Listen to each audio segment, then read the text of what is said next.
He had everything money could buy: private jets, glass towers with his name engraved in gold, and a bank account that could silence any problem.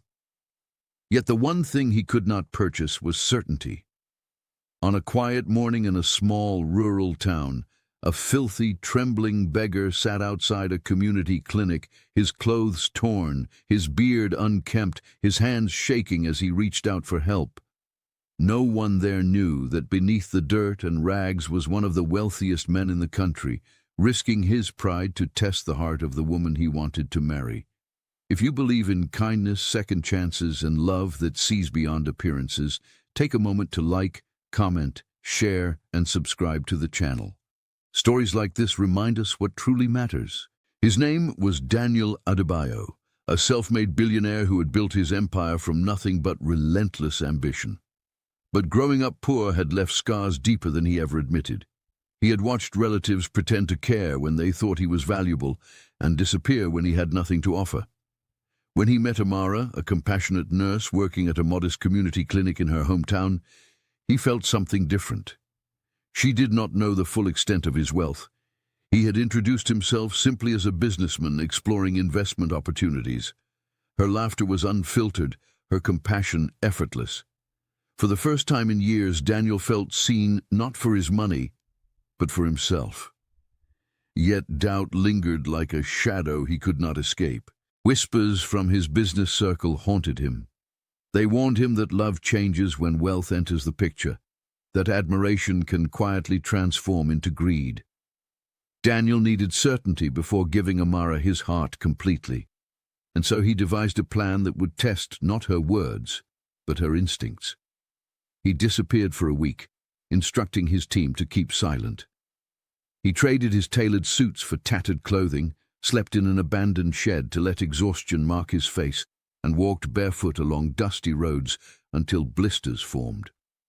When he finally approached the clinic where Amara worked, he looked like a man forgotten by society. Villagers glanced at him with discomfort. Some stepped aside. Others whispered. He lowered himself onto a rock near the clinic entrance, clutching his chest as though in pain, waiting. Amara stepped outside during her break, carrying a small container of food. She was laughing with a colleague when she noticed him. Her smile faded, replaced by concern. The other staff members hesitated, murmuring that he was probably a drunk or troublemaker. But Amara did not see a nuisance. She saw suffering. She walked toward him slowly, kneeling in the dust without hesitation. Her dress brushed the ground, but she did not seem to notice. Daniel forced himself to remain silent, ashamed of the deception, yet determined to see the truth. Amara offered him water first, holding the cup to his cracked lips. She studied his face with gentle eyes, not disgust. She asked about his condition, his family, where he had come from. When he gave fragmented, pitiful answers, she did not interrogate him. Instead, she guided him inside despite resistance from others. The clinic had limited resources, yet she insisted he deserved care. She cleaned his wounds with steady hands, ignoring the smell and dirt. When he trembled, she wrapped a blanket around his shoulders. For days, Daniel remained in disguise, observing her quietly. He watched as she stayed late after her shift to check on him. He saw her share her own lunch when supplies ran low. He overheard colleagues criticize her for wasting time on someone who could not pay. Yet Amara defended him firmly, saying that compassion was not reserved for the wealthy. She spoke about dignity as though it were sacred. Daniel's chest tightened each time she chose kindness over convenience. He had expected politeness, perhaps even professional obligation. He had not expected sacrifice. On the fourth day, heavy rain poured over the village. The roof above the clinic leaked, and patients crowded inside. Daniel pretended to faint, wanting to see whether stress would change her behavior. Without hesitation, Amara pushed through the chaos and knelt beside him, shielding his frail body from the dripping water. She stayed there until he regained consciousness, whispering reassurances to a man she believed had nothing to give her. That night, Daniel returned secretly to the city to shower and reflect. He stared at himself in a mirror, clean and powerful once again, and felt a wave of shame. The test he had designed to protect his heart had revealed something deeper, his own fear of vulnerability. Amara had already passed a test she never knew existed.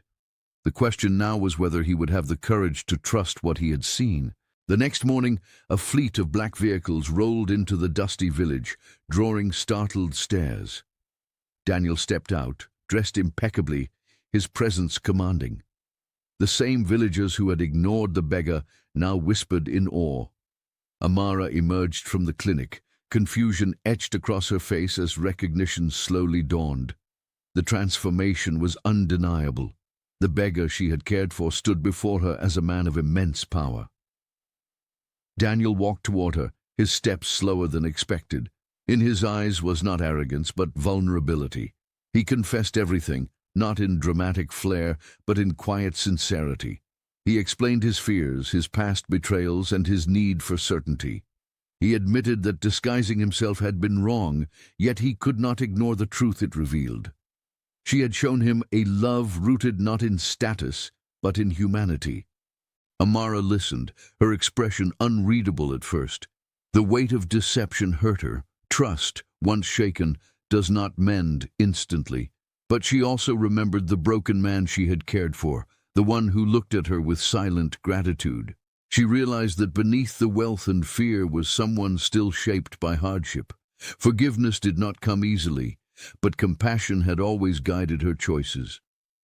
If this story is touching your heart, please pause and engage with the video. Share your thoughts, like the video, and let others experience the power of kindness.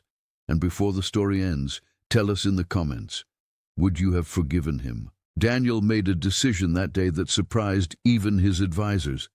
Instead of offering grand gifts, he pledged to fund the expansion of the very clinic where Amara worked, not in her name, not in his, but anonymously. He wanted the gesture to reflect the lesson he had learned, that true love and genuine goodness thrive in humility. He asked for her time, not her immediate forgiveness, promising to earn back her trust honestly this time. Months later, the clinic stood taller, serving more families than ever before. Daniel spent more time in the village, not as a billionaire seeking admiration, but as a partner learning to value simplicity. He joined community projects, listened to villagers' stories, and allowed himself to be seen without pretense. In the end, Amara did not fall in love with the billionaire. She fell in love with the man who had once sat in the dust, vulnerable and uncertain, and who had chosen growth over pride. Daniel learned that loyalty cannot be tested through deception, but it can be recognized through sacrifice. And as they stood together outside the expanded clinic months later, watching children run freely across the yard, Daniel understood that the greatest fortune he had ever gained was not measured in currency, but in the quiet certainty that love, when rooted in kindness, needs no disguise.